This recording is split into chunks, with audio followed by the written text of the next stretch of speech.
So we've been talking about impermanence and death. And the nine-point death meditation is very helpful to do in this case, to really familiarize ourselves with the idea that we're going to die, that we don't know when, and to know what's important at the time of death, and thus to use that to set our priorities in our life.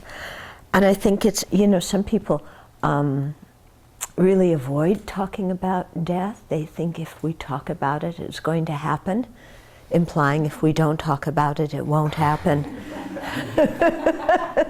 Yeah, that's not very logical, is it? Yeah, and some people are so uncomfortable talking about death. So I was actually quite relieved when I encountered Buddhist teachers where death is just talked about. There it is, it's like there's no shame and there's no anger and there's no this or that. It's just, this is a reality, so let's talk about it so that we can learn how to work with it. So in the 9-point death meditation, there's 9 points, and they're divided into 3 sections. So the first section is talking about how our death is definite. And the first point under that is that everybody dies, no matter who they are. And we can certainly look at this, even the great religious leaders, the great political leaders, the great geniuses on the planet, everybody is mortal and everybody dies. And it's just the way it is, and that's a reality, so death is definite. The second point is that there's nowhere in this universe where we can go to avoid it. We might think if we could just go somewhere else where they have better health care, where people are nicer, where the weather's nicer, where this, where that, then somehow I'm not going to die. Yeah, but death, there's nowhere we can go. Death is part of the fact of, because the moment you're born, we're born due to causes and conditions. Yeah, so that from the moment actually of conception, we're in the process of aging due to causes and conditions. The whole thing is under the influence of causes and conditions, principally ignorance and karma, and then of course the conditions of the elements of our body, and these things are changing in a very natural process. And so when the causal energy runs out, then the result is that the organism dies. Yeah. There's no place to go to avoid it.